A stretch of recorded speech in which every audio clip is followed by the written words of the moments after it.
You're lying in a cave. It's 30,000 BC, the fire has gone low.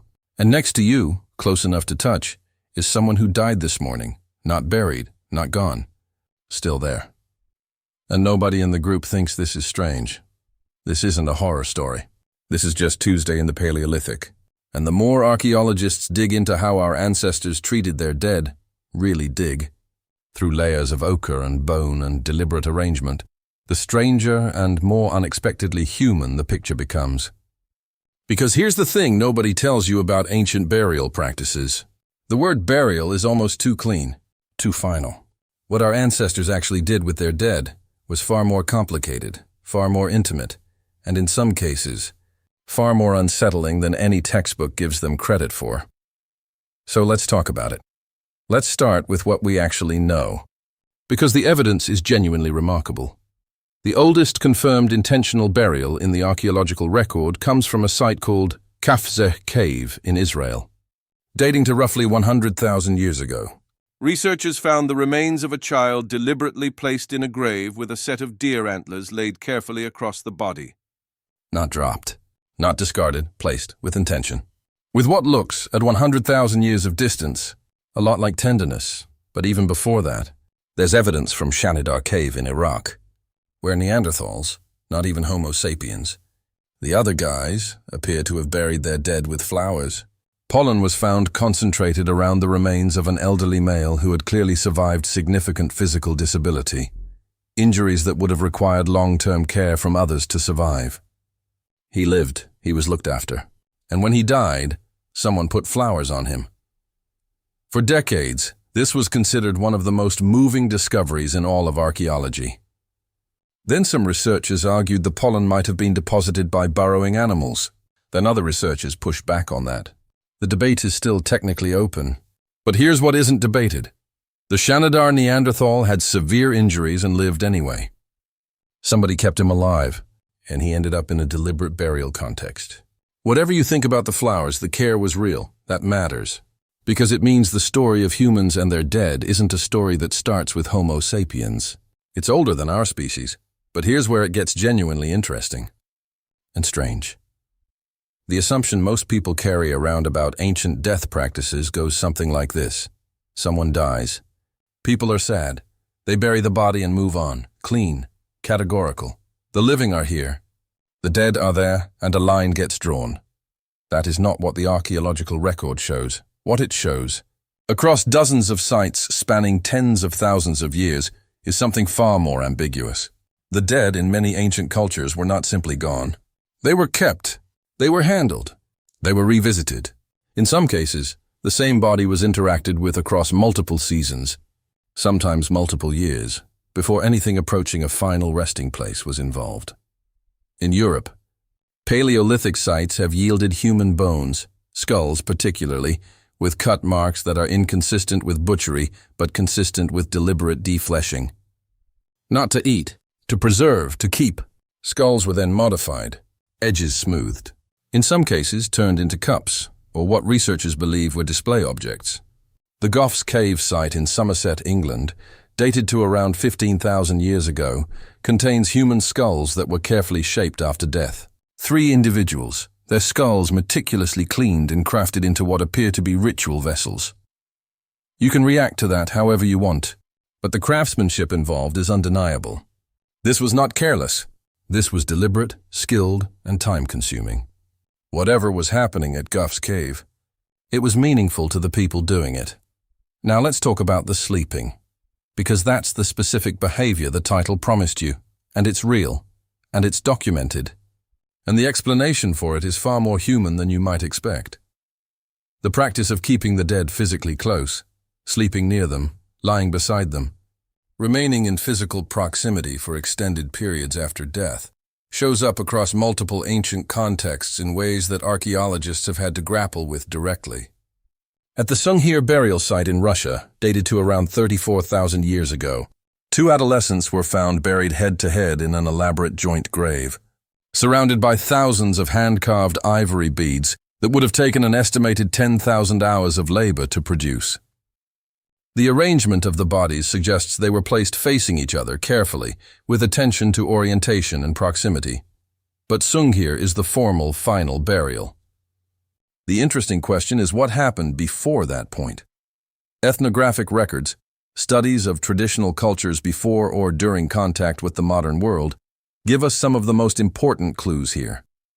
Because across cultures as different and geographically distant as the Famadihana tradition in Madagascar, certain Aboriginal Australian mortuary practices, and documented behaviors among groups in Papua New Guinea, there is a recurring pattern. The dead are not immediately separated from the living. There is a period, sometimes days, sometimes much longer, where the body remains within the social group, handled, addressed, sometimes carried. Not from ignorance, not from inability to understand death, from something else entirely, something that looks, when you actually examine it, a lot like grief. Here's the thing nobody tells you about grief. Modern psychology has only recently started to understand that the impulse to maintain proximity to a dead loved one isn't pathological. It isn't primitive. It isn't a failure to accept reality. It is, in fact, a deeply normal mammalian response to loss. We share it with elephants, who return to the bones of their dead and touch them with their trunks. With chimpanzees, who have been observed carrying deceased infants for days, sometimes weeks, grooming them, refusing to put them down. With dolphins, who have been documented keeping dead calves afloat at the surface long after they can no longer respond. The neurological basis for this is increasingly understood. Attachment systems in the brain don't switch off because someone dies. The expectation of their presence, the anticipation of interaction, the physical habits built around proximity, these don't disappear. They persist. They look for resolution. And in the absence of cultural scaffolding telling them otherwise, the body goes looking for what it knows. Our ancestors didn't sleep beside their dead because they were confused about what death meant. They did it because the alternative, immediate, total separation, is genuinely hard to do. It may, in fact, be the less natural response. Think about that for a second. The behavior we find strange and ancient might actually be the one that's more biologically honest. The clean, immediate, categorical separation from the dead might be the cultural invention. The staying close might be the instinct. Now let's talk about the ochre. Because you cannot discuss ancient death practices without talking about ochre. Red ochre, iron oxide, essentially a reddish mineral pigment, shows up in ancient burials with a frequency and consistency that is almost impossible to ignore. At Gough, at Sunghir. At La Ferracie in France. At Lake Mungo in Australia, where the oldest known human cremation was found, dating to approximately 40,000 years ago. The body at Lake Mungo had been cremated, the bones then crushed, and the remains covered in red ochre. The oldest human cremation in the archaeological record was also one of the most elaborately treated. Why ochre? The honest answer is, we don't know for certain. But the most compelling theories connect to the color, red, the color of blood, of life, of the living body. Coating a dead person in red pigment might have been an act of symbolic animation, an attempt, through ritual, to restore or preserve the life that had left the body. Or it might have been preservative in intent, or it might have had meanings we simply cannot recover from material traces alone. What's clear is that it was intentional, repeated across enormous distances and time spans, and applied by people who cared enough about their dead to do it with obvious effort and deliberateness. The dead were being tended, actively, consistently across 40,000 years of evidence. They were not simply left. Let's take a step back and look at why this matters. Because there's a version of this story that gets told in a particular way. The primitive ancestors, the superstitious behaviors, the gradual march toward the rational modern understanding of death. And that framing is almost entirely wrong. What the archaeological record actually shows is something far more sophisticated. The behaviors we're looking at, keeping the dead close, defleshing and preserving remains, applying pigment, creating grave goods, burying people in formal positions with carefully chosen objects. These aren't the fumbling attempts of confused minds trying to understand something beyond them. These are the expressions of minds very much like ours, wrestling with the same problem we wrestle with today. What do you do when someone is gone but the love for them isn't? That question doesn't have a clean answer now. It didn't have a clean answer 30,000 years ago. The behaviors our ancestors developed in response to it were varied and sometimes strange by modern standards, but they were not irrational.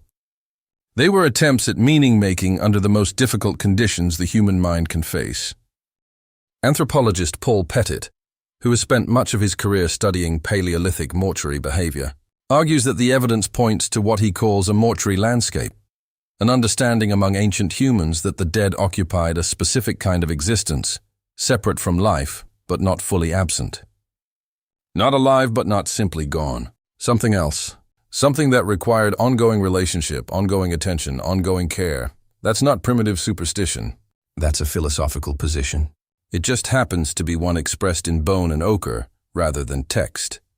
Here's where the story gets uncomfortable in a different way, because there is evidence, real, peer-reviewed, debated among archaeologists evidence, of cannibalism in ancient mortuary contexts. Not predatory cannibalism, not starvation cannibalism, ritual cannibalism. The consumption of the dead by the living as a deliberate ceremonial act. At Gough's cave, those carefully crafted skull cups weren't the only thing researchers found. The long bones had been processed in ways consistent with marrow extraction.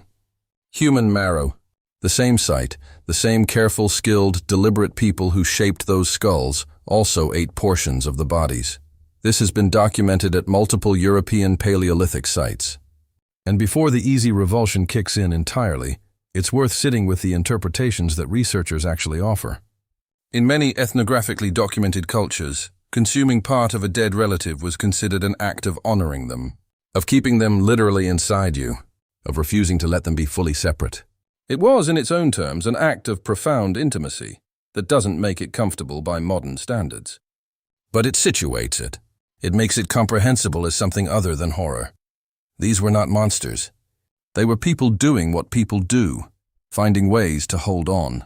The transition from keeping the dead close to separating from them completely is not actually a simple story of progress.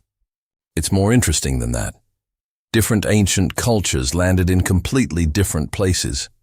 Some developed elaborate extended mortuary rituals that kept the dead present and socially active for long periods. Secondary burial practices where bones were moved, cleaned, rearranged months or years after death, often placed with ancestors in collective tombs that the living continued to use. You didn't bury your dead and leave. You visited them. You maintained a relationship with the place they occupied.